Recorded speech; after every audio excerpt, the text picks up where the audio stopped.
Going into the chamber now, and this morning we're discussing appointment letters. You know, that little piece of paper that you get that gives you your job description and tells you exactly what is expected for you in your job role. Here is the chamber.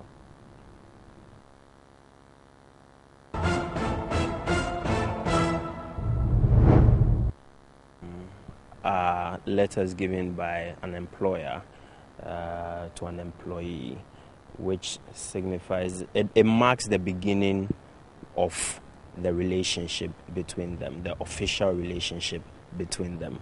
So in an appointment letter, you would have things such as when you're supposed to commence work. You would have things such as your remuneration, are there any allowances, things such as whether you're entitled to some dress allowance or transportation allowance. And it would also, it gives you a bird's eye view of the employment relationship that you have with, that is happening between the employer and the employee. So that's what an appointment letter is. Is there any difference between an appointment letter and an offer letter? Yes, there's a huge difference. The name itself gives you the first difference. An offer letter is simply a letter offering you employment. With offer letters, it gives you an idea. It tells you that this is what I have. It states the position of the employer, what he has, what he's bringing to the table. So it is up to you, the prospective employee, to either accept or reject the offer.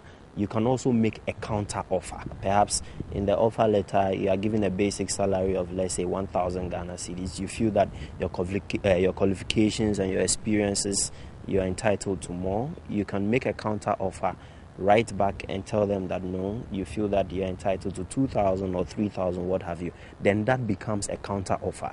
Now, when it goes back, the employer will then look at your counter offer and then issue you with either a new offer, if they are okay with it, if they are not okay with it, or accept it and then issue you with an appointment letter. So it all goes into the negotiation process. So is it mandatory for companies to give out appointment letters? Well, no. It is not mandatory. I do not know of any law which says that a company is mandated or obligated to issue appointment letters. But ideally, in corporate governance, it is ideal to issue appointment letters for the benefit of future relationships or future occurrences that may come up as a result of the employer-employee relationship. There's the need to have an appointment letter for records' sake as well. The employee may require an appointment letter when perhaps in his dealings with, let's say, social security, or if he has to show proof that he's an employee of that company or that employer, he may be able to use the appointment letter as proof of that employment. Now, with appointment letters, what should companies put in these letters? Well, I initially mentioned that it gives you a bird's eye view of the employment relationship between the employer and the employee. And so usually you have things such as the remuneration, which is key. 2 is the date of the date when the employment relationship officially commences, when you are supposed to start work, your work schedule, when you are supposed to report to work, the do's and don'ts, what you are expected to do, what's expected of you to contribute to the organization or the company. As a legal practitioner, what would you advise should be the number of days given to a new employee before signing an appointment letter? Okay, let me say that practice differs from one organization to another, or from one company to another, and this is why. You may have an appointment letter as it is, and in that appointment letter, you may have a situation where the employer will state that if you are agreeable to the terms set out in the appointment letter, sign that appointment letter and return a copy.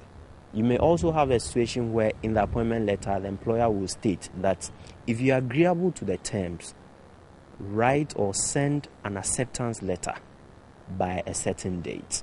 That is what happens. So ideally, it's all a matter of negotiations between the employer and the employee.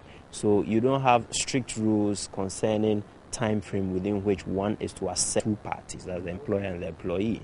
For me, I think it is important as a lawyer, if I'm giving advice to a client who is seeking to employ someone, I think it is important to have a full contract of employment. A full contract of employment, be they casual workers or permanent workers. You need to have a full contract of employment, setting out certain things. For instance, termination, what happens upon termination? Is there a welfare scheme? What is going to happen? And many other things which you would not find in the appointment letter, because appointment letters are not meant to be lengthy. They are not that detailed. It's a bird's eye view. But if you have a contract of employment, it is detailed. So the parties know their rights and obligations, each of them, and they know how to relate with each other. So which one would be more important, to have a contract letter or an appointment letter?